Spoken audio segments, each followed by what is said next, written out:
Hey guys, welcome. This is the productivity stream. No one's in right now, and that's okay.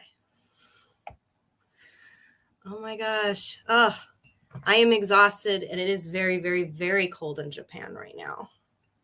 Like crazy, crazy cold. We were supposed to get snow last night. We did not. It didn't stay. If we did, it melted before morning. So I'm kind of wondering what all the hubbub was yesterday, considering that the snow didn't even stay. So it was very cold though. So today I'm just going to do a bunch of work on my revision. I'm currently, I want to say I'm around halfway through chapter 1 revision, which doesn't seem like a lot considering that we are now a week and a half, a little more than that, through phase 2. And I'll talk about that a little later, but I'm pretty sure I'm actually going to be altering how long I'm in phase 2 because I am taking longer than I initially anticipated to get through this, which I say anticipated, but to be honest, I kind of expected that this was going to be the longer one and that the time I gave for myself probably wasn't sufficient. So I'm not super surprised. I feel like I could somewhat see it coming in a way. So yeah, I'm probably going to, I don't know. I'm still thinking about it, but there's a good chance I'll actually only be able to get through phase 2, maybe. Phase 3 might be something that is for a later time in the year, probably maybe spring. So for now, I'm just going to fixate on what I can do, which is one scene at a time. I honestly only have one chapter currently in Scrivener. I haven't even converted anything else yet because I'm slowly working through scene by scene. And so far, I'm really happy with how the rewrites are going. The scenes that I'm rewriting look a lot cleaner. So it's working. I created some checklists of things I need to make sure each scene accomplishes before I move on to the next scene. And so far, that is helping a lot. Now, I did want to try to do some kind of block user spam. Got it. I did want to create some kind of outlining system, but I think I'm not sure if that's something that is the most ideal right now, because I would have to go all the way back and kind of restart. I had to go back to phase 1 essentially to redo an outline.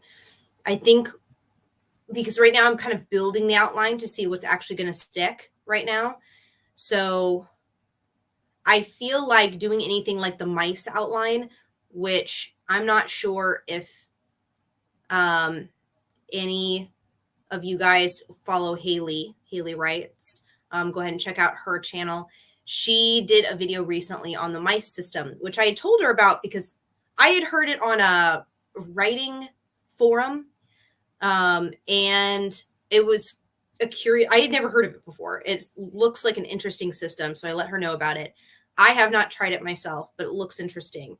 I feel like that kind of a system is something you break out maybe in draft 3, which is where Haley is. She's in draft 3 right now. So I don't know. I feel like because I do need to change things around right now, and I know I do, I think I need to do that first. And then I will take that information and I will create the outline there. So that theoretically, that would let me know. I think I'll do that. Yeah.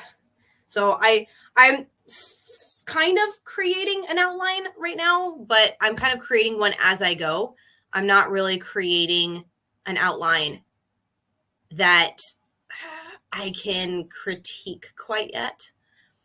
I think that's something that I can maybe try to create as I go, just to double check things at the end. But I think that's something that would have to be checked in draft 3. So I think it's too early for me to check that right now. This might be too hot. It's a little hot. That's okay. All right. So I'm going to go ahead and get started really soon here. Let's see. I think I will start off. So we will be back at, I think I'll do a sprint until 20. So yeah, I think I'm going to write on some stuff right now. I'm going to see if I can hash out some of the next scene a little bit. And I'm going to mute myself, and I will be back in a little bit.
All right. So we are back a little bit. All right. So we have someone in the chat. Hey, Brandon. Brandon was in my comment section. We were chatting up a little bit on one of my recent videos. So hi. Are you working on your project right now? I'm currently working on a science fiction project. Same project I've been working on for, I want to say 2 years, 2.5 years now, almost. I started rewriting it. I had a rough outline. Wasn't an outline, I don't know. It might not have been an outline, to be honest with you. Way back in, when was that? 2014? 2015? Long time ago. And then back in 2019, I decided to pick it up again and rewrite it, but I kept pretty much nothing except like 1 or 2 names, and everything else changed. Even the genre changed. I changed the genre completely. It's now sci-fi instead of fantasy. It has dark fantasy elements, but it's mostly sci-fi. So complete overhaul. And I've been working on it since about 2019. Hey, Sarah, welcome. Hi. Sarah said, let me go ahead and show you. Let's see. Sarah is flipping a few chapters. Oh, yikes. I mean, I guess it depends on how you wrote it. It might not be too bad. You might be able to just do like control find and replace. I'm not sure what it is on all of the word processors, but you can do a replace feature. That's still, well, no, that wouldn't work because then dialogue would be messed up. So I guess that doesn't really work for all of it, but hey. So yeah, that is tedious. How many chapters are you flipping? That's a lot. I've had to do that before for one of my college projects. I think I had to flip the perspective, and it was tedious, but it was a short story. So definitely not quite as much as I think you're probably working on right now. But yeah, I've been working on my work since 2019, and 2020 I kind of took a break from writing on 2020, and then I went ahead and started this again in 2021. I finished draft I consider it draft 1 because it's the first real draft because it's a rewrite. There's almost nothing like the original. The original's completely been altered. It's nothing like the original at this point. So it's very, very, very different. Very different. So, and then I think this year I wanted to do editing. And I am editing, but it's taking me a little longer than I thought to get through draft 2. Like I'm still in chapter 1 of the revision. So, and I kind of knew that was going to happen, but it's still like not tedious because it's actually kind of nice to be cleaning up the scenes, to be honest. But I think the tedious part is how much time it takes. Because it varies wildly. Some scenes are significantly easier than others. So it's really hard to figure out how long this is going to take. So I fear I'm going to have to extend phase 2 of M.E.L. Sarah says 6. Oh, that is a decent amount. Well, I mean, how long are your chapters? Because some people have really long chapters, some people have short. I hope your chapters aren't super long. Some people go for like almost 4,000 words in a chapter, and that 6 times, I'd be 24,000 words. Oh my gosh. I hope yours aren't quite that long. I hope they're more manageable. I feel like 4,000 words for a chapter is a little odd. I feel like most people don't do that, but you know. Oh, hi. Welcome, Jean. I'm glad I'm not the only one with the revision process. Honestly, this is the thing that I find kind of interesting about the writing community here on YouTube. I don't see a lot of people in revision, and that's concerning to me because I feel like this is where we all should be stuck for the majority of our time writing. Maybe that's just me, but most of my time as a writer is in revision. Like I can sit down at like, you know, my kitchen table, which is the only table I own. I could sit down at a table and hash out a short story in an hour. Not kidding you. Like if, I mean, it's a very short story that I need to beef up a little bit in places, but I could do a rough draft of a short story, a decent one, within about an hour to 2 hours, maybe 3 hours if I'm struggling with a particular scene or it's a little longer. So, and I've done that before. I've just sat down one day and wrote an entire short story. That's fast. Revising that short story, that can take a couple days. So like if I write the thing in like 3 hours, you're looking at the amount of time I'm fixing it is probably at least double that, probably more. So I would say my rule of thumb, it's like triple the time. It takes triple the time to edit a short story anyway, as it does for me to write a short story. But that's kind of the problem. When you look at a novel takes you longer to write. And then if you're doubling that time, at least double, if not triple for the revision. And that's just one revision.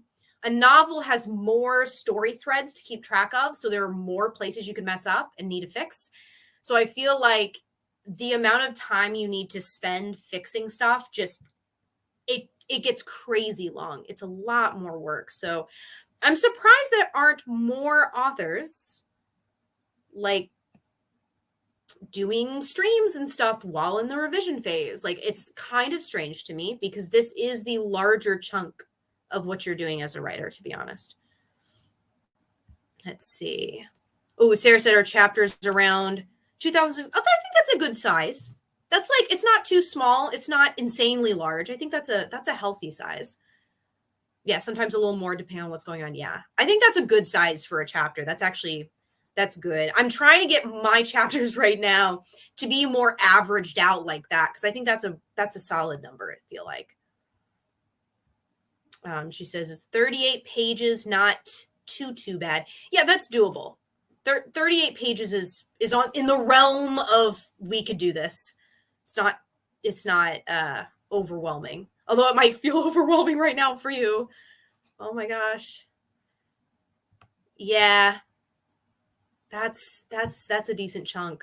But I think you're making a really good decision though, going to third person. I mean, I know nothing about your project. By the way, let me know about your guys' projects, guys, for sure. Like, let me know how, like, what kind of stuff you're working on, what genre, how you're feeling about it. Do you have hope? Are you depressed about it? What's going on? But I know nothing about your story, but it's probably a wise decision to go third person. I feel like first person, I feel like it's harder to do first person because there's no distance between you and the character whatsoever. There's zero distance. You are the character. And so it's a lot harder to showcase things outside of the immediate peripheral of that particular character. You can do a lot more with third person. It's more flexible. So depending on your story, it can really make or break. Third person is my personal favorite perspective. And I have written first person before. I'm not saying you never should, but I feel like first person, if I can't justify why I'm doing first person, I usually revert back to third person because I feel like first person is so much more labor. And that could just be me. It's probably just personal preference, but for me, it's a lot of labor to do first person. So when I'm reading, I actually prefer to read third person as well as write it because it's easier to write because you can do more things with more characters. You can do more with the environment because it doesn't mean the character has to be fixated on the environment. You can have the environment interact with them without the character being aware in that moment. Whereas first person, that character has to notice that part of the environment. So if you don't have a really super self-aware MC, it's not going to work out very well. It's very hard to describe things. So I feel like third person is a lot easier in that way. And then reading it, I prefer reading it because it's more often to be done correctly. I feel like first person works, it's pretty rare for me to run into a book that first person was done properly, or that I felt like, yes, this needed to be first person. A lot of times I feel like it just didn't need to be first person. And it could have benefited from being third person. And then I'm like distracted because I can't turn off my editing brain when I read, unfortunately. So when I read a book, I'm constantly thinking of, was this the best way to do this? And if it's not, my mind just hyper fixates, and then I'm distracted for the rest of the book. If you've seen my series, One Author to Another, here on YouTube, you'll have seen. By the way, hi, for those of you who are new to my channel, please hit the like button. It helps people see this stream. It helps this stream actually show up in feeds. Also, subscribing does a lot for me. Thank you so much. For those of you who have and are my subscribers, thank you so much for showing up. This is awesome. I love talking to you guys about craft and hearing about your stories. So this is really fun. Let's see. Ooh, Brandon, mine is a dark occult fantasy. I say occult because I'm not sure if urban, paranormal, or supernatural fantasy fits better. It's an adult series. I'd say it's more character driven. Character driven is my favorite. That sounds awesome. Yeah, I feel like urban, paranormal, supernatural, occult. That is hard to say what it qualifies for. I, like you, am kind of, it's hard for me to put my work into words in terms of genre. I label it currently as sci-fi dark fantasy because I truly don't know what else it would fit into. It's definitely sci-fi at the very least. So that is correct. But the dark fantasy, I mean, you could argue that it's just slightly creepy fantasy. I'm not sure just how far. Well, there's some really dark stuff. Mine is also adult, although it might end up marketed as young adult depending on publishers. But that's future me's problem. Current me is not going to think about that's too much. I'm really just focusing on getting the story as good as I can. But I, like you, am having a hard time figuring out where my book is going to end up. Like, genres are weird. I feel like some of them cross over so heavily, it ends up whatever that industry decides. So if you go with Big House Publishing, they're probably going to make that end decision for you. I'm not sure how many of you guys are going to go for Big House and how many of you are going to self-pub, but yeah, that's it. Genres are tricky. They're there to assist places in organizing books, but they're also kind of a trap in some ways. It can be very difficult if your book straddles too many of them, because you kind of have to choose whichever one is more prominent, and sometimes there isn't one that's obviously prominent. So it can be really tricky for sure. But that sounds really cool. Sarah, yes, it's high fantasy. Oh, high fantasy. Wow. Originally was going to write from the girl's first perspective, and to write from the man, it was easier to write in third. And since I'm doing multi POVs, I chose third. Yes. If you're doing multi POVs, I cannot recommend third enough. I think you made a fantastically wise decision. I think I've only read one or two books ever that have done multiple point of views with first person, that have done it in a way that I was like, yes, this is good. And those books were thriller books or mystery books, because that way they could blind you. So you only saw what that character saw, which upped the tension, because you would just come from another perspective where they saw something else. And so it ups that tension, that fear. So like for horror books, thriller books, mystery books, I feel like you can do that first person with multiple perspectives, and you can use it to your advantage. But for a high fantasy, I agree with you. Definitely third person. Absolutely. Wise choice. Wise choice. Jean, mine is sci-fi fantasy. Yes, sci-fi. Awesome. Writing in third person because, yeah, I cannot act like it's me. And it's like you said, with first person, it has its ups, for sure. Again, like if I were writing a book that was like Alien, which is a thriller, gothic thriller, I would say, if you really want to like break down that original film. that movie, I would say if I wanted to make a book form, I would put it first person because, again, there's a thriller element. There's the, oh my gosh, where is this thing? You want to limit what the audience can see so the audience is just as terrified as the main lead. But when you have multiple characters, when you don't necessarily want that thriller element to be so at the forefront, first person just is too limiting. So I agree. Good choice, third person. Let's see.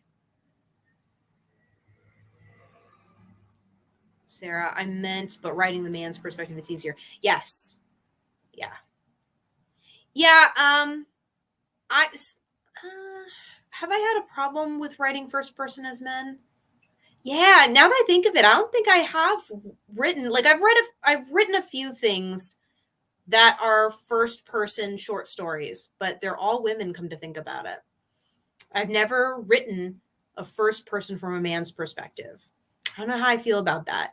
I'm not saying it's impossible to do, but yeah, I think it'd be a little bit difficult, especially depending on who your character is. Hey, Billy. Hi. This is one of my regulars. How you doing? Are you working on anything, Billy? Or are you just that's totally fine, by the way. If any of y'all just need to do dishes or something else, you can use this for general productivity. No shame, man. I've had days where, and that's why I'm so behind, actually. I've been kind of in survival mode since February started.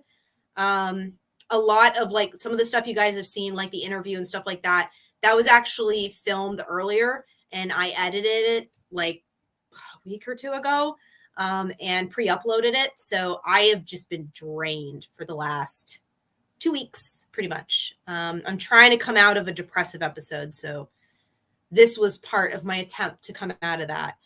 It's very difficult to get stuff done right now. My mind is very exhausted, so working through it. It's fine.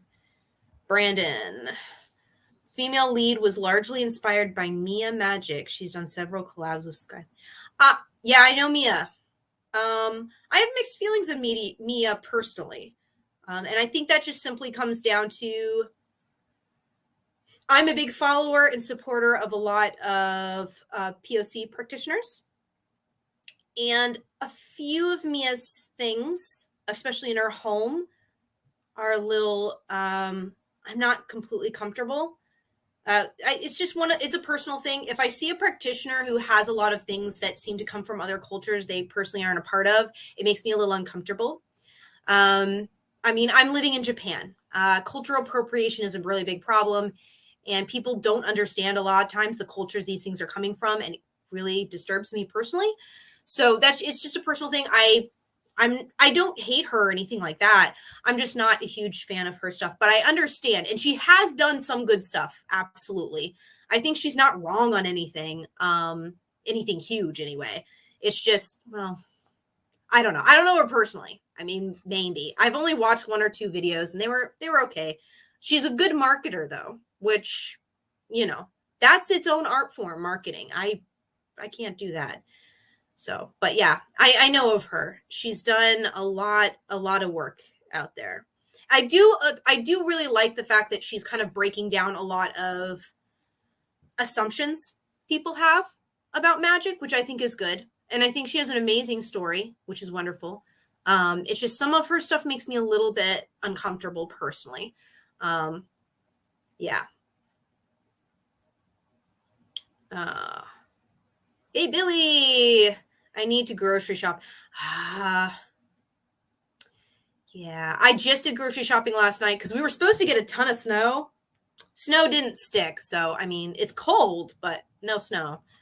But so I feel ya. I just did grocery shopping, so yeah, it's not fun. I hate grocery shopping. There are too many people. It's too loud.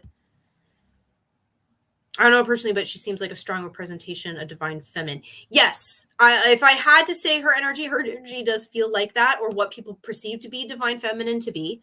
I am getting to a place where I'm questioning gendering energy. I see it more as positive and negative energy flows, just like a battery. There's positive and negative energy, and it's just energy flowing in different directions. So I would say her energy reminds me of negative energy flow, which is not bad. Negative does not mean bad. It just means a different direction. Um, so if I want to non-gender it, that'd probably be how I would put it. It's kind of like moon energy. Pretty heavily moon energy. Almost too heavy for me. Sometimes if it's too heavy, I get like a little uncomfortable and I have to pull back personally. But yes, I would agree with that one. Let's see. Sarah, I think you're dragon. Oh, little dragon. That's cute. I'm so old, you guys. I have no idea how to put like little pictures in mess. I have no clue. Haley can do that. Haley's got this thing down. She even has a new keyboard that has like special keys for things, which I'm jealous of. Not my aesthetic, but it's very cool function wise. But I can't do the like little symbols and things. It's very cute, but can't do it. Enjoy your sprint, guys. Thank you, Billy. Thank you so much. And good luck with the grocery shopping. I hope they have everything in stock for you. I'll tell her. I mean, look, I'm not killing anyone yet. I'm too early in the story. I haven't even shot anyone yet. It's just chapter 1.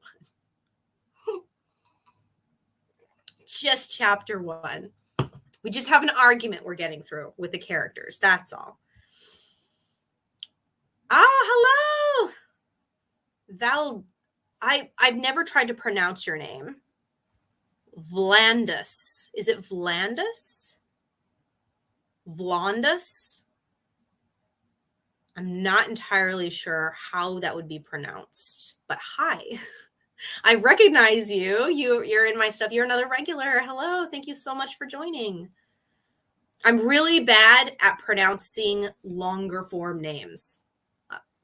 I don't know why. Probably because I never learned phonics officially, and I'm having to relearn it now. I have a better understanding of phonics now that I teach English, but English also breaks its own rules more often than not, which makes me side-eye names all the time. Because I'm like, do you follow the convention or do you not follow the convention? I don't know.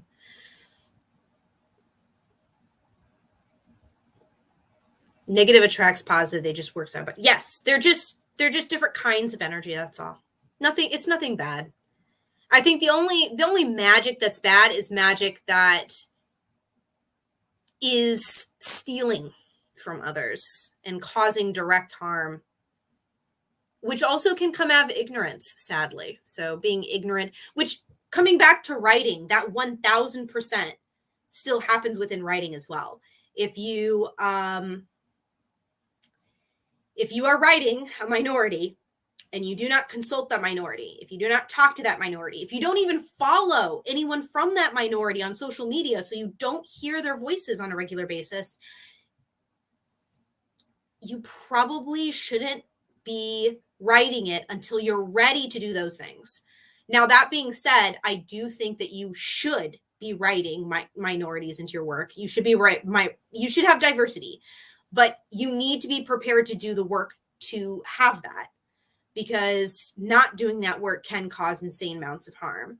It's kind of sad because like I think everyone should be including diversity, but at the same time, people need to put in the work for it.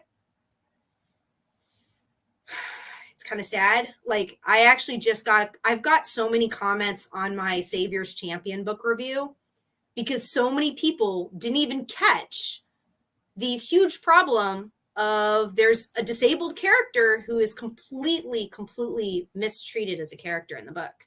Like, she's not a real person. She's used as pretty much inspirational corn, let's say, for the main lead to feel better about himself. And it's gross, to be honest with you. And it's one of those things I feel like that wouldn't have happened. I mean, I don't know if she had a sensitivity editor. I would hope she did, but I feel like she didn't, because I feel like that should have been caught. Like, that's kind of a huge problem. I mean, she should be a major influence in his life. She's his sister. Like, if I had a sibling who had a chronic illness, which, by the way, I do have family with chronic illness, and my mother, like, I feel like, I would be more honoring of that. Like, that character should be a real person. My mother's a real person. She's a wonderful person. There are so many wonderful things about her. And I would be so heartbroken if someone wrote my mother like that. Like, just this stock character. Like, if someone were to write about my life and just wrote my mother like she was an inspirational piece for me to succeed, that's gross. That would make me feel so uncomfortable. My mother's an inspiration to so many people, not because of her chronic illness, but because of who she is as a person. And it just, I feel like I want to cry just thinking about someone like dishonoring my mother that way. Like, that'd be horrible. But it's very common, sadly, for many minority groups to be vastly misrepresented. And so I feel like, just like in witchcraft, like when communities are stolen from, appropriation happens and stuff, like this stuff is harmful. And I feel like that's the only kind of magic I consider bad. And just like that, writing I consider bad is writing that is completely harming entire communities. Whether they mean it to or not, you should be aware, and you should check your stuff. I kill NPCs. You know what? I'm trying to think of, I did kill an entire ship of people. So there are dead people, but we're going to get to them in chapter 2. They're already dead. I'm not in the act of destroying them. They're already gone. So it's fine. Are you still in Japan? Yes. Yes, I am. I will be for probably a very long time, because going to the States means paying medical bills that I can't afford at US prices. So being a teacher in Japan is kind of going to be a long-term thing for now. I'm not sure exactly what that means, but until America figures its stuff out, I can't afford to live there. Which is crazy when you think about it, because I live outside Tokyo, and Tokyo is one of the most expensive cities in the world. And yet, I'm doing better here, because that's how bad America's health system is. It's that serious. It's worse than the second. You're talking about the last subject, Savior's Champion. Yes, I've heard. I haven't read it. I'm not gonna. I don't think I could put myself through that. I really don't. But I have heard some bad things about it getting worse, not better. It's a shame, because I think her fight scenes are well written, actually. She can write action. The woman knows how to write action. It makes me really sad that she doesn't put that same amount of effort into her characters themselves. I mean, how Layla uses Pippa to get what she wants. I heard there was some weird stuff with the women in the book, because it's from, that one's Savior's sister, and I think that's from one of the girls. Is it from Layla's perspective? Probably. I think so. I've heard that, and I did not know this, but apparently Pippa is supposed to be neurodivergent. That does not feel nice, considering I know neurodivergent people, and I myself might be on that spectrum. I just don't know, because I'm in Japan and can't get tested right now. But yeah, that's not good. A lot of people who have disabilities usually succeed better than normal people. Yes and no. I think it's kind of like a slippery slope to make assumptions like that. I think really what it comes down to is, if you do want to make a name for yourself, more is going to be expected of you. Which sucks, and it's not fair. But unfortunately, if you want to succeed, like for me, for example, again, I'm pretty sure I'm on some kind of spectrum. I don't know what it is, but like, I tick off a lot of boxes, and it's kind of scary. My actual therapist has asked me more than once if I'm going to get tested, which I can't right now. But like, when I've had people tell me that, they're like, oh, but you're so lucky because you can think of like all your characters all at once. And I'm like, yeah, but also if the wrong fan is on at work, because there's a different fan at work that makes a different kind of noise when it's on, I literally can't think, of my brain shuts off and I want to scream. Like, I can do certain things very, very well, unusually well, but other things I'm completely deficient in, and it's very hard for me to function. So it's like, you can't just say, oh, well, these people are just like naturally super, super good, so they're going to super succeed. It's like, yes, but also no, because I also have a hard time functioning with normal everyday things. That's why accommodations exist. So it's, I would say that the standards are just insanely high. So it's kind of sink or swim. So if you have a disability, it's like, yeah, I better get under control. Like, there's a reason I have so much organization in my life, because if I don't, I can't function. It's like, for some people, they're like, oh, why do you put so much effort into this? I can't think if I don't have a list that operates well enough. It's like really serious. So, yeah. Hi, Harry. Hello. Nice to meet you. Recently subscribed. I'm also in Japan, snowing where you are. It it was supposed to. It did not. We got sleet. We got very cold rain, but no snow. So I don't know what that's about. It's very weird because a lot of places near me closed because they thought we were going to get a snowstorm. I don't know if we were skipped over. I don't know what's going on. But I opened my windows this morning and there was nothing there, unless it's snowing right now. I actually have not checked this hour. Let me check real quick. I don't think. Nope. Oh. It's an indoor. Oh, I need to plug that in. I'm glad I got up. I actually need to plug that in right now before I forget. This is the internet router. I kind of sort of need it plugged in. Yeah, sorry, that door is really heavy. Oh my god. Okay, no, yeah, it's not snowing here. I live with Tourette's and I got a lot of stairs. Yeah, that one's really hard, man. I can't imagine. And they can be painful if they're repressed. Like, I think some people have described the pain as like if you hold in sneezes, and oh my god, that hurts. I can't imagine. That sucks. And the thing is, if you've got something like that, you're expected to just repress them. Like, people will actually, like, they truly, and the thing is, people will be all for inclusivity and, accommodations until they realize the reality of what that accommodation is. They realize the reality of, like, if I'm in a business meeting and I'm having a hard time focusing, I might need to have something in my hands, which is not considered professional. I am not diagnosed though, so I don't push it. And I just, usually I have a pen, a clicky pen, and I just like slowly click it under the table or something like that to have something to do. I make sure it doesn't make noise. That's why I do it slowly. So the click isn't loud. It's muffled.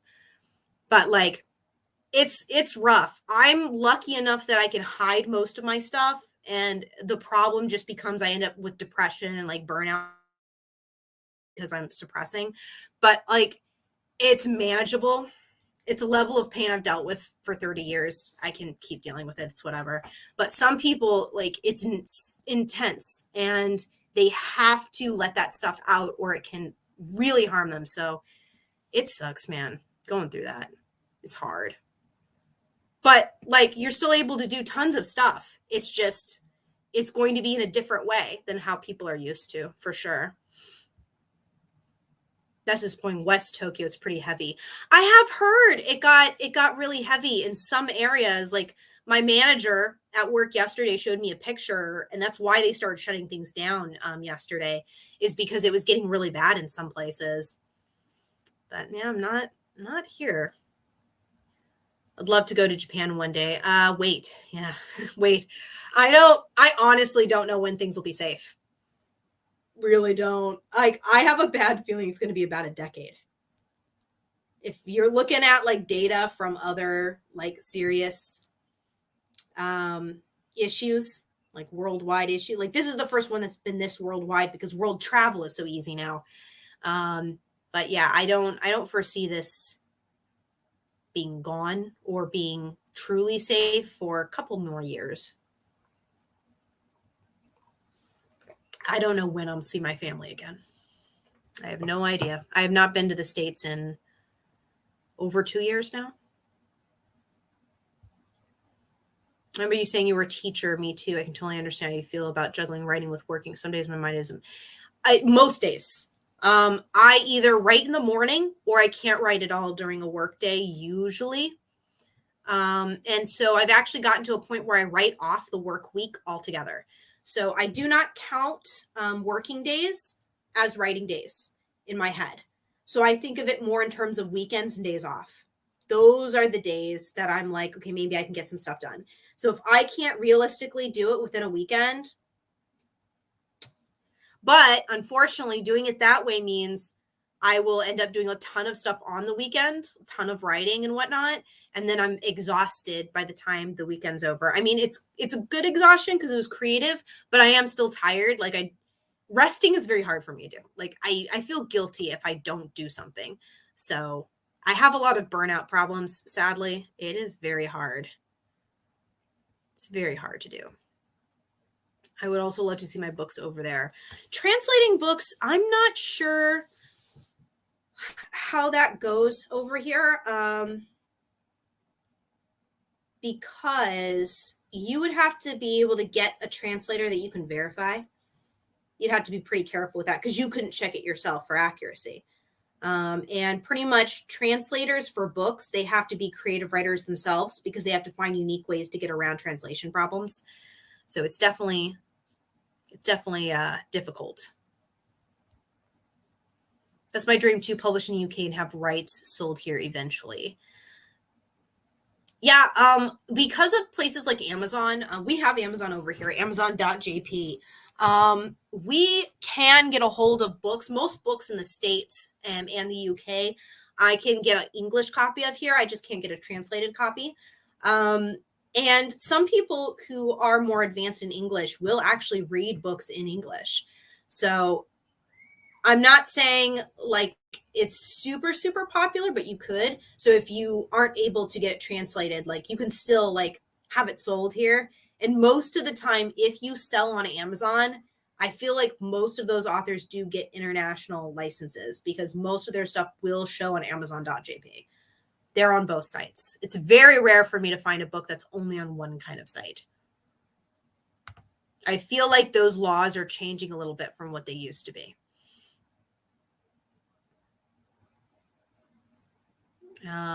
Try to wake early, but it's too cold to get out of bed. I became a weekend writer. Yeah, sadly. I used to be more of a morning person, but my current hours are late hours. I'm on late shifts. So Japan has been very challenging for me in terms of productivity.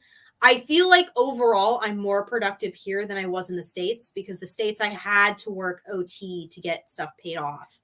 And here, my base pay, I mean, I'm not rolling in money, but I am able to live off of what I'm making. So, and I can go to the doctor and get my meds without going into debt. So I feel like I do have more of an opportunity to write here. It's just, it's painful. And that's the thing. Unless you're able to get a job that pays really well, but doesn't have as many hours, that's where you're kind of stuck because we have to pay our bills. So unless you marry somebody or are in a situation where somebody else pays your way in life, you have to write at the same time.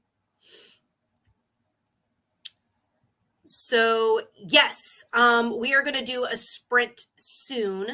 We're actually going to go into it in a minute here. But I am doing a sci-fi rewrite right now. It is a story about a pilot who goes to save someone off of an abandoned ship, but then both individuals end up dropping between worlds because there's an interdimensional species that got a hold of the ship. So that's what I'm writing right now. I'm revising it. I'm in chapter 1 of the revision. And I do believe we will go for another, should we do 10 or 20? Let's go ahead and do 20 minutes. I feel like that'll be good. So I'll go ahead and mute and we will show back up at 20-minute mark. Okay, let's go.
All right.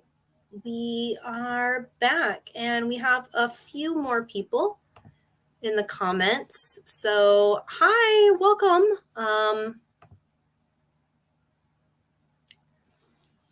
Soyobanhan? Oh, wait, O'Neill. I'm guessing your name does not follow normal English phonics, is what I'd be guessing. So I am very sorry. I probably very much mispronounced your first name. I'm not super good at the traditional sounds in Ireland. I visited Ireland a while ago. I had a really hard time pronouncing things, so I definitely need to fix that. I'm not really good at pronouncing those sounds. My friend is, but I need to learn. I need to get better at that. Siobhan, maybe? Siobhan, maybe? Maybe that is how? Ooh, maybe. Oh, sorry. That was me. I meant to hit lower down. Okay. Oh, yes. This is a friend of mine. Hi. Another foreigner here in Japan. I hope your kanji study goes really well. Good luck. It's a lot of rewriting over and over. Oh, good. It's pronounced like Siobhan. Siobhan? Ah, Siobhan. Okay. Wow, I've never seen that spelling before. That's super cool. Thank you so much. I definitely need to learn the sound combinations for sure. There is definitely a rhyme and reason behind it. I just haven't learned that. So that's definitely one of the things I do want to learn eventually. You can call me Vaughn. Oh, that's so cute. I love that. Vaughn. That's such a cute nickname. That's so cool. Let's see. Up above, Sarah Matthews, thank you so much for reminding everyone. Please thumb up this stream if you get a chance, because it allows more people to see us in feeds. Sometimes these streams won't show in the feed, even if you're subscribed, if it doesn't get enough traction, which seems counterproductive, but YouTube. So thank you guys so much for coming in. And let's see, my friend is called... Oh, yeah, I'm probably gonna, I would guess it wrong. I want to say Nehemiah, but I don't think that's correct. I think I'm wrong. I'm probably wrong. I'm almost certain I'm wrong. Working on grammar. The grammar. Yikes. Oh, everyone just did the thumbs up. Thank you, Megan. Hi. Welcome. Oh, yes. There was your message. It's kind of hard scrolling through these because it keeps jumping me down to the bottom. I know I hear streamers say that all the time, but it's a whole nother experience to actually have it happen to you. Writers got to write. Yes. How much did you guys get through? I mean, I'm still not done with that scene, but I feel a lot happier with it. I got through the argument. I got through the argument between two characters, which was important. Although now that I'm thinking about it, I did want to establish one or two more things in that. I might break it so I have a secondary argument in another scene. I was going to say maybe I need to go back and add more things to the argument, but the argument ended in a place that I felt was pretty good. So yeah, I might have a secondary argument. I might have more arguments I have to get through for chapter 1. These two characters are not seeing eye to eye. Neve. I was wrong. I wanted to use that H, but no. Let's see. Sarah, I'm still working on chapter 1. Same. Oh, but I can't say same about the cats and dogs and kids running around. I don't have that distraction. I would like a cat, but I'm not going to get a cat because I am a foreigner here, and getting a cat not only is very expensive and hard to do, but I would hate for there to be a situation where I couldn't take care of the cat. Yeah, having a pet is like having a child. So pretty much you're dealing with your biological children and then other children that are in animal form, essentially, because animals are pretty much like toddlers. So that's a lot of distraction. I'm in chapter 1 myself, so I feel ya. I'm in scene 2 of chapter 1. I'm still in scene 2. It's taken me a while. Mostly read a scene I wrote last night, tweaked it a bit, and then from now on I will continue through the rest of the chapter. Good luck. Scene by scene, slowly. I'm drafting my way through the midpoint at the moment. Oh, midpoints! Yikes! Midpoints are where I feel like a lot of my structure really struggles. Generally, the structure is still okay. I think the problem becomes that middle part is where you really, at least for me, I started figuring out what I really wanted to do. And that meant that some of the setup in the first part wasn't where I wanted it to be. So that's some of the stuff I'm trying to fix now is the beginning stuff to set up for that middle point. But middle points are rough because you need to be connecting your two bookends with a lot of trial and error as well. Trial and error, most of that happens in the middle point where your character keeps trying things and it keeps failing and they keep falling. That's that middle point, and that can be really rough to get through for sure. Corey, how long have you been writing, revising current project? Current project, I started the rewrite for it. It was Skeleton a long time ago in a galaxy far, far away. And I decided to pretty much junk everything except two names and the general theme. Everything else was junked, including the genre. Completely changed everything. And I rewrote it. And I started that rewrite NaNoWriMo 2019. And I completed the rewrite at the tail end of last year, 2021. I finished the rewrite. So right now I'm in draft. I'm starting to create draft 2. So I have one draft I consider a complete draft, an actual story instead of an outline. And I'm in the very beginning of draft 2. So I'm very early on, I still have to get through my first self-edit, and then I'm going to be moving on to professional editing for draft 3. And I'll probably go through, I'm guessing I'll probably need at least around 4 to 5 drafts until I feel comfortable enough to query. So this year supposedly is the editing year. I'm going to try to get it all done in 1 year, but to be perfectly honest with you, it might take longer. And I'm just now coming to a place where I'm trying to accept that. It's really hard because I really want to get through it faster, but you cannot rush a revision. You can't, you literally can't do that. So yeah, let's see. I feel that I've done them the same way for my current project up to 3rd rewrite. Yes. Only ever gotten to 60% mark each time. That's the same place. I think that's around where Haley is. Haley writes. I've done a couple collaborations with her. She was with me in my last live stream. And she's in her 3rd rewrite. And she's right now, she has a great video she just did on the mice outlining. So she can kind of find the places where she's got holes in her plot. So far she seems to really like it. So yeah, check out that video if you guys are interested in that. Especially, I feel like that seems like a good thing to be using around draft 3. My editor gave me a great tip for the sagging middle point. She said we should be introducing a ticking clock element and then amp it up in the middle. Yeah. If it depends on the kind of book you're writing, but there should always be tension to an extent.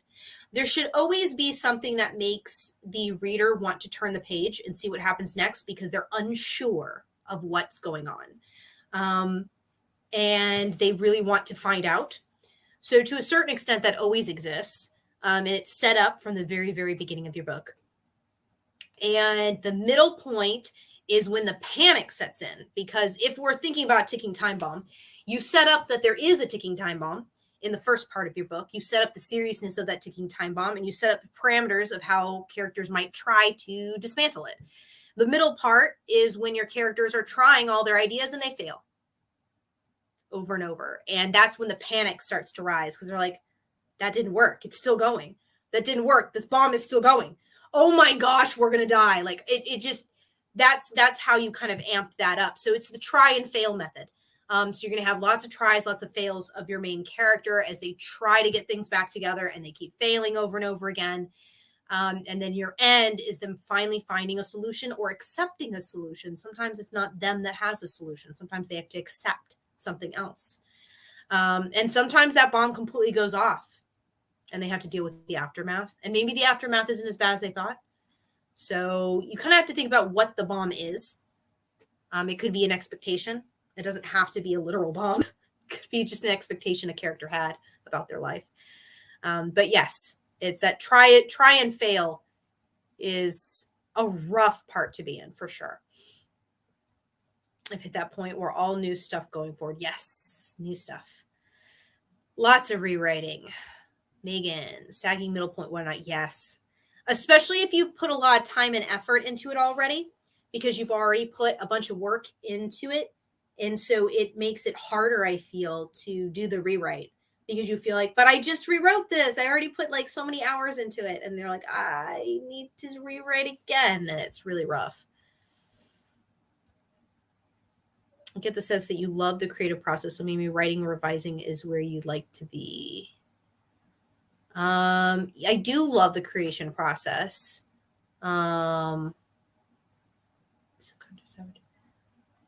Creative process. Yes, I love the creative process in and of itself. So yeah, like, I mean, I guess maybe is sabotaging a little bit. I am a perfectionist. That is definitely something that is a bad element of what I do. If I don't feel things are just perfect, I won't continue, which is one of the major reasons why I have put off doing revision for a novel for so long. I've done revisions for short stories.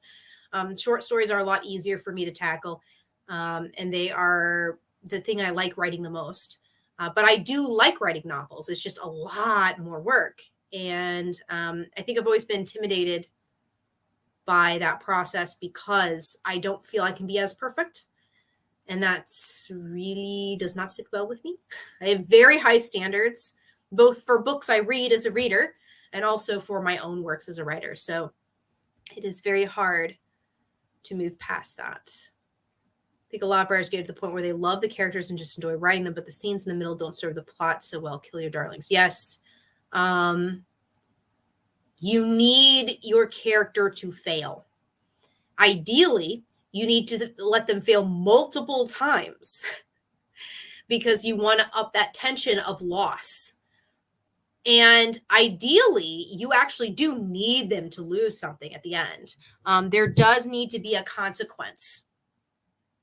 And that is really hard to write when you love your characters, for sure. And I can speak to that because that is one of the things I have to fix. My character does lose some stuff, but I feel like the loss isn't felt as strongly as it should.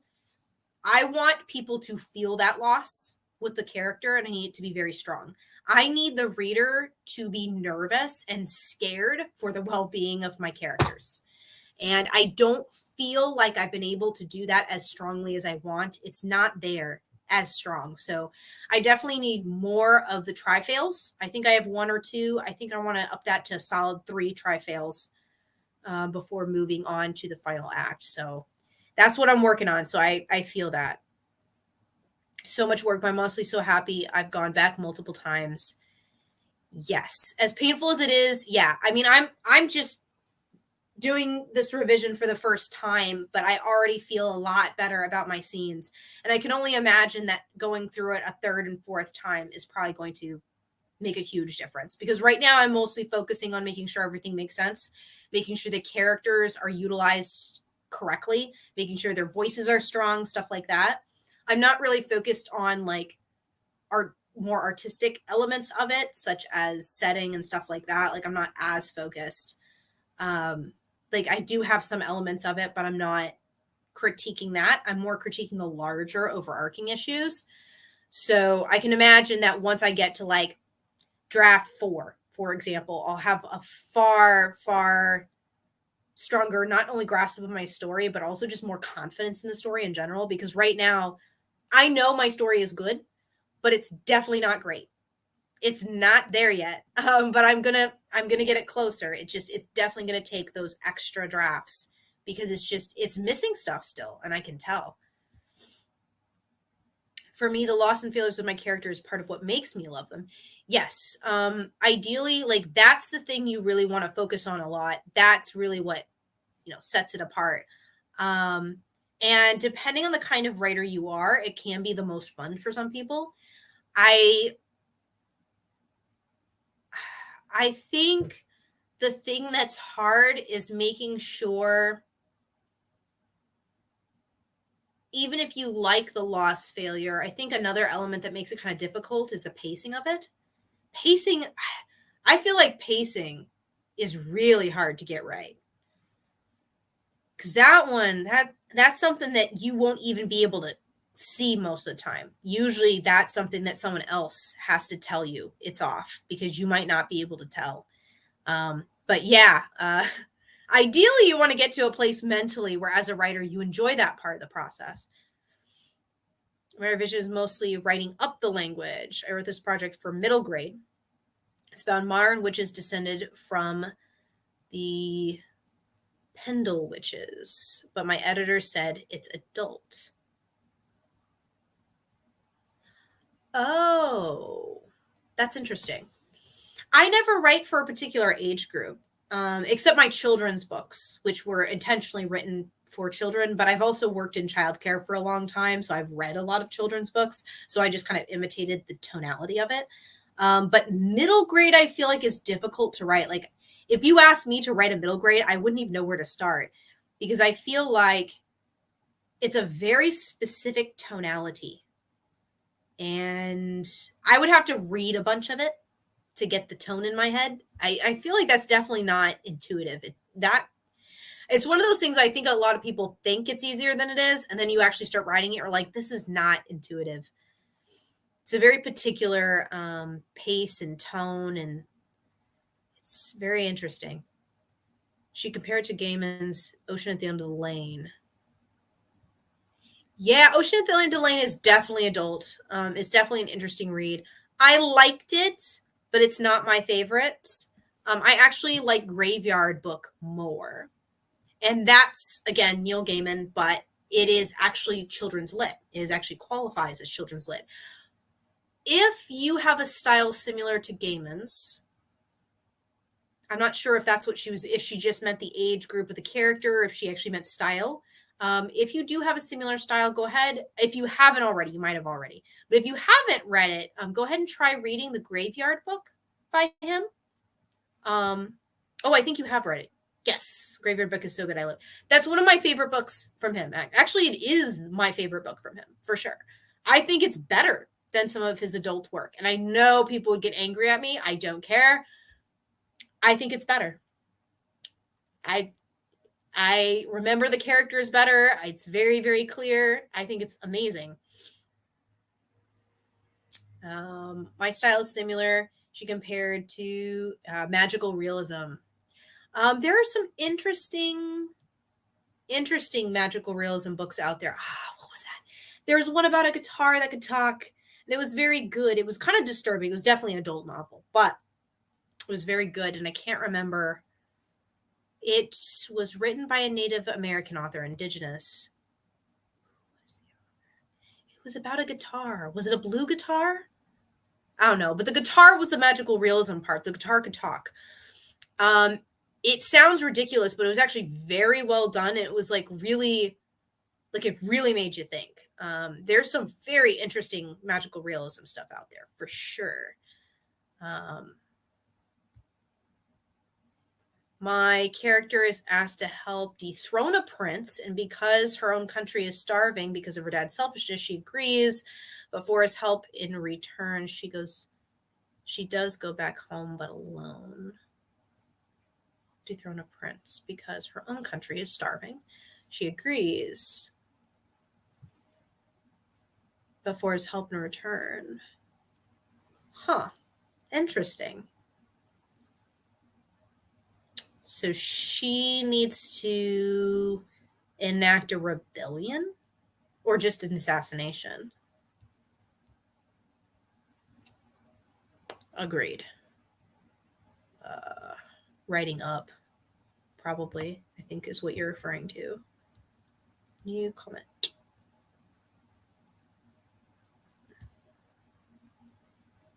Ooh, that's hard to edit.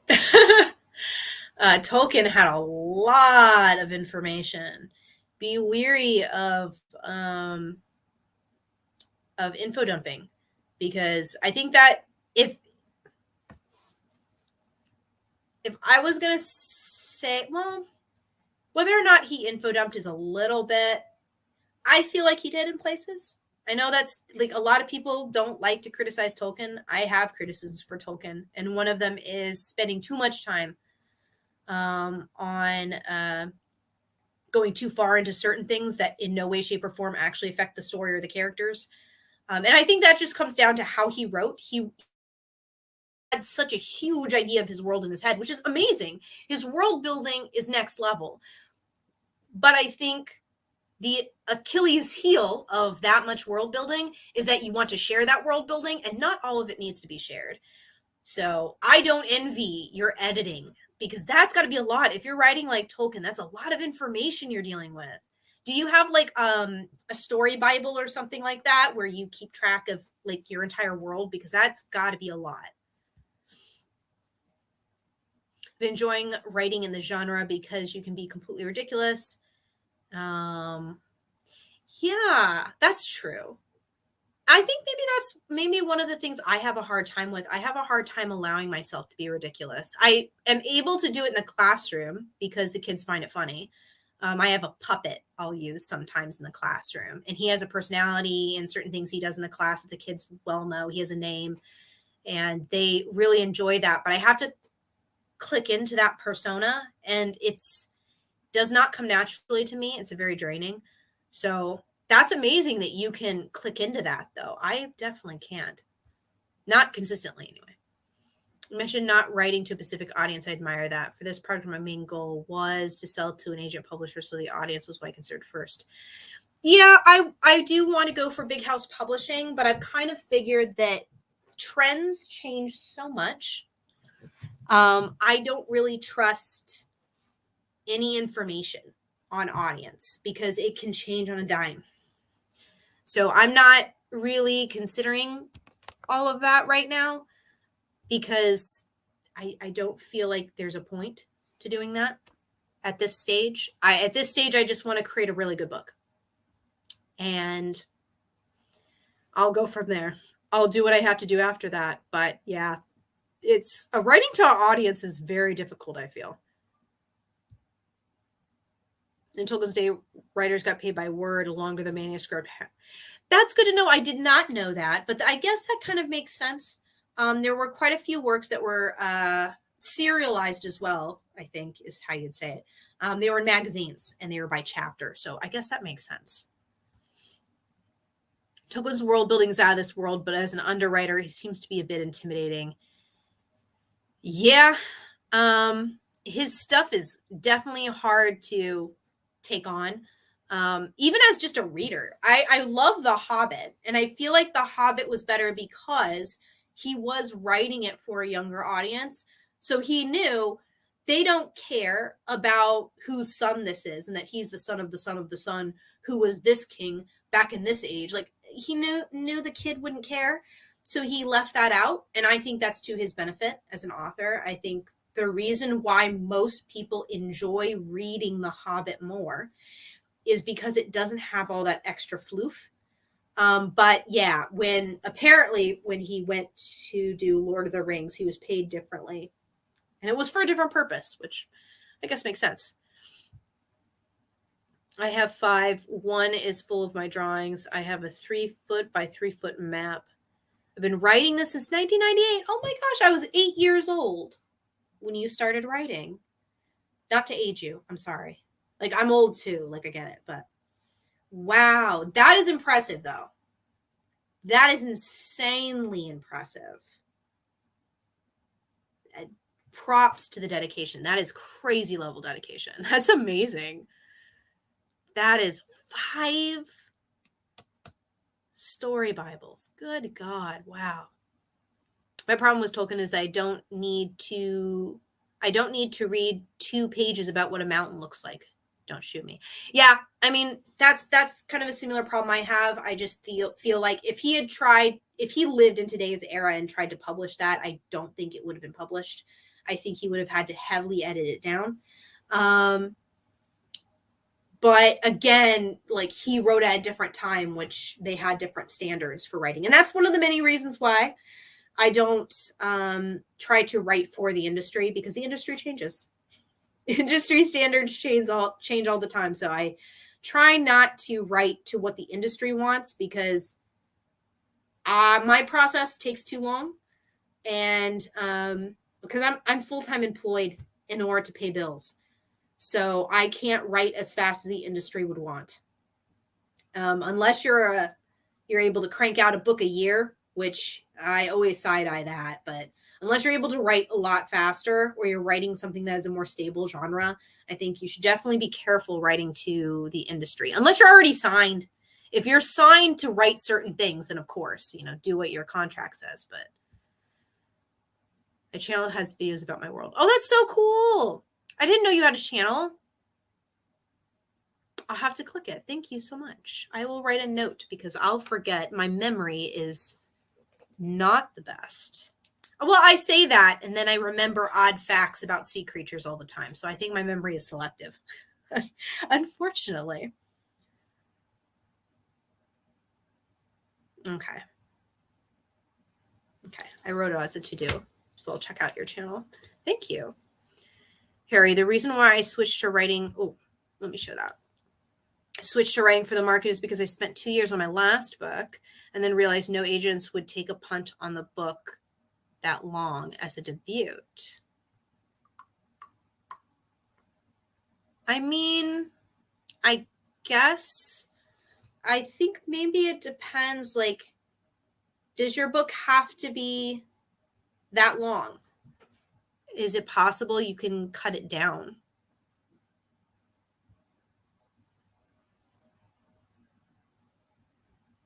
Makes for a really great story. Yes, ideally, yes. But yeah, sometimes it doesn't work, Save my passion project for when I got my foot in the door. That's true. I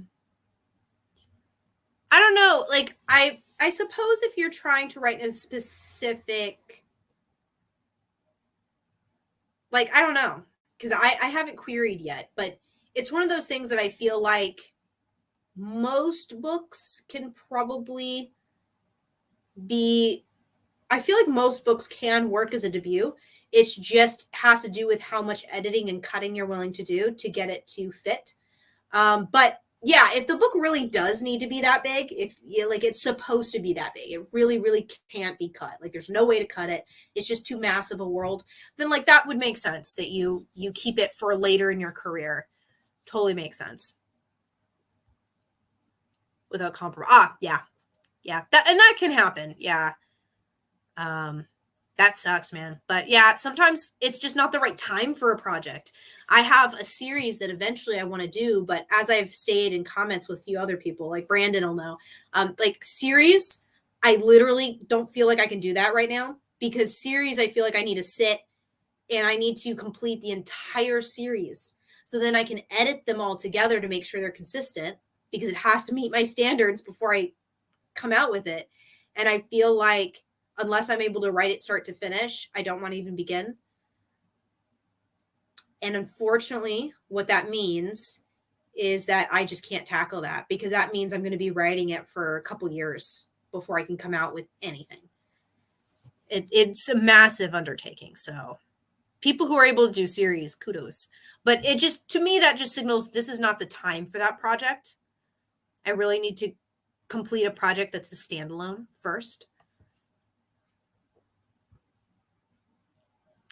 My oldest son does that. He's got random facts about animals. It's pretty fun to ask him about animals. Yeah, marine wildlife is kind of my special interest, so I get into it a lot. I absolutely love it. I get so excited talking about deep sea wildlife. I've turned mine into a duology, so I don't need to compromise on the story and still meet industry standards. Yeah, that can be tricky in and of itself, though, because you need to find a good place to cut it because like I'm just thinking of The Hobbit and how originally it was supposed to be a duology movie, but then they wanted to make more money out of it, so they actually forced him to do 3 movies instead of 2, which that's why that second movie ends in a bizarro place and has like this weird, like the pacing for movie 2 and 3 for The Hobbit is just bizarre because it was supposed to be 2 movies, not 3. And it shows. So getting the pacing right when you do a duology can be really difficult. But kudos if you got to work out right. That's awesome. My first book was the first of a planned series, and I started writing the sequel until I moved to my current project. I wasn't ready for the time. Series are insane. They really are. I honestly can't imagine being able to complete a series right now at this stage in my life. It's just way too much. The story and character arc works well as a duology. Oh, that's awesome. That's nice. That's so nice when things actually work out and you don't have to completely redo it. That's amazing. If I can get into writing and make a living off of it, not having another day job, then I will have the time for series development for now smaller projects. And that's the hard part. Making a living off of writing, one, it depends on where you are. I feel like in the United States, it's really difficult to do that because of the cost of living. Japan, that would be very difficult. Also, like, depends on your visa status. Like, I definitely couldn't do that for visa status alone, which is a problem for future me to deal with. Eventually, I'm going to have to reach a place where I reevaluate where I am and how much I want to stay in a particular industry and how much I can mentally handle. Right now, I'm just trying not to think about it too hard because, again, things can change so quickly. But making a living off of writing is insanely difficult to do. And I'm not saying it's impossible, but more often than not, there's a reason why a lot of author tubers end up doing a lot of marketing, why they try to go into other venues, why they end up doing editing, why they end up doing things like selling books on marketing instead of selling books on writing, or selling books on the craft versus selling actual books. Why there's a discrepancy, that's because it's so hard to make money as an actual author. It's not impossible, but it's very difficult to do. Pacing is everything. Yes. Felt natural, so I was really, that's so good to hear. Brandon, I'm doing a soft outline. Character arcs, deaths, and relationship development, major plot points. I totally understand what you mean about a series being intimidating. It's less of planning. Yeah, because you have individual. So if you think about it, sorry, if you think about it in terms of how you would break the project, you got a ton of arcs going on at the same time. So each book has chapters, and each chapter has scenes. A scene has its own story to tell in a way. So things happen. There's a goal of a scene, and it has to complete that goal. Then each chapter has a goal that has to be completed and reached. And then each sector of the book, each act of the book, act 1, act 2, act 3, those have their own arcs to complete. Within those, you have arcs of individual characters, and a character arc could be 2 arcs, 3 arcs, 5 arcs. A character arc could cross between books. So then you have also the arc for that book. And then if you pull out even further, you have arcs that can cover certain books. So again, a character arc could start in book 1 and end in book 3. But then you have another character whose arc started in the halfway point of book 1 and ends on book 4. So you have to keep track of all those arcs. And then you have the giant arc that crosses over for the entire series. That's a lot of arcs to keep under wraps and to keep hold of. And this is why it's so common for series to have loose threads, to have things forgotten, because it's a lot of things to keep under control. And the longer the series, the harder that typically becomes. Teaching 2 days a week and writing 5 days would be ideal. That's the dream. Writing can be a bit of a solitary pursuit, so it's good for me. Yeah. I would love to be able to kick down the teaching quite a bit, but it's just not in the cards for now, for sure. I get lucky. I work in tech. I work by 5 a.m., off at 3:30. 3 days a week. I have time for family and writing. It's hard, but I push through. Yes. I actually used to work that shift, 5 a.m. to 3:30 back in the States, but I also worked a ton of overtime. So I usually ended up working like 12-hour days, which I don't recommend. 12-hour days are grueling, but I wasn't 3 days a week. It was 5 to 6 days a week. I paid off student loans. I got through it. But there's a reason I did not stay in the States. I literally cannot, like, my body was dying. It was bad. I'm super lucky that I work as an in-home carer doing inactive night shifts, sleeping basically 4 nights a week, and I can dedicate the rest of my time to writing. Yeah. And that's the thing for a lot of people, being a full-time author usually means that they have someone else who fronts most of the bills or can assist them in home life in some way. Because being completely on your own, like, I'm single, I live alone, I'm completely alone, is very hard. I mean, just functioning. I mean, I have dishes I have to do at some point, and that's going to take time I'm not writing. So it's like everything is vying for your time, and there's no one you can share duties with, and it's really, really hard. Um, if you can have work at home that helps somewhat because you're in the same space, so you can like switch tasks a little more. But even so, like, it can be rough. Um, 4 nights a week though is nice, but yeah, some of the hours can be bad, but awesome. So that's cool. I think we will do 3 days. Oh, correction, 3 days off phone typing. So yeah, on the phone is rough for sure. Oh, we've got a new person. Hey, Barry. Hello, welcome. When I was younger, I read Warrior Cats, a 90 plus book and still ongoing book series, which each novel is 300 pages. It definitely suffers from loose threads and wasted potential. That's the problem. That 100% is the problem. Okay. I think we're a couple minutes off from the OO mark, but that's fine. I think we can still do another sprint.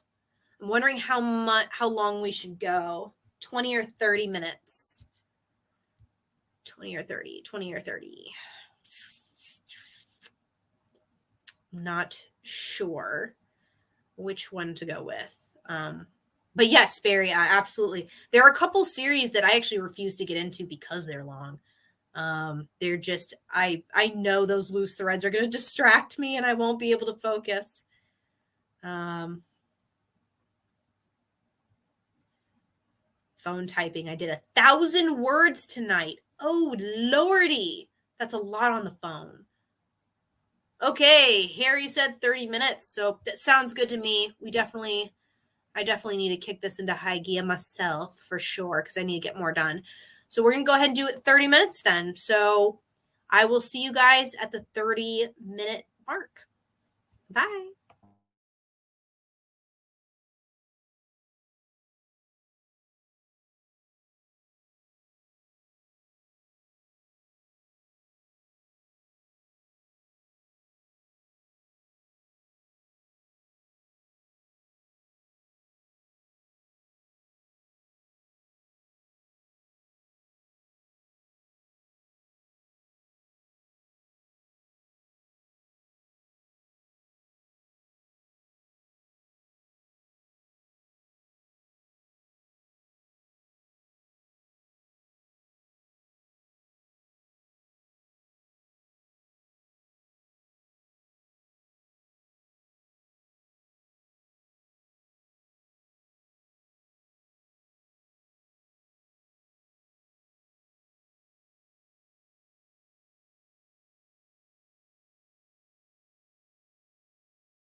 All right.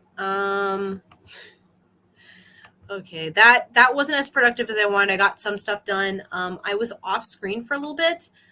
Um, I started to feel really sick. I got a headache and I took some meds for it earlier, but it has increased, and with it came a lot of chills and body aches, which usually signifies I'm sick. I took my temperature about 3 times, and I'm fluctuating between 36.9 and 37.1. So fever wise, I'm not super concerned. I've had that around before. So I might have to end this stream, unfortunately, which is really sad. I wanted to go as long as I could and get a ton done today because I have today off from work. But unfortunately, I have 2 more days of work, including overtime. So I'm very concerned right now. Getting sick is really big deal here. I have to go to like a clinic and I would have to get checks done. It's very expensive for those kind of checks because I actually have to pay for a special document showing that I don't have COVID. So sadly, it's a lot. So I am going to go ahead and sign off now, and take a rest. I hope that was still productive for you guys and you guys got a lot done. I'm so sorry to dip like this. This makes me very sad, but my body does not do this without good reason. So something's going on. So I'm going to go ahead and sign off, take a hot bath, maybe to try to get my joints not screaming at me in agony. And I'm going to take a rest. Thank you guys so much for hanging out, though. If you would like to see future streams and future videos, please make sure you hit the subscribe button and the bell notification so you see more things as they come out. And have a like, leave a comment when this stuff goes permanent on my channel. That really helps the algorithms. So thank you guys so much for hanging out. This has actually been really fun. I love talking shop with you guys. I'm really sorry to go. But thank you guys so much for joining me. This has been really fun. And yeah, good luck on your projects, you guys. Bye.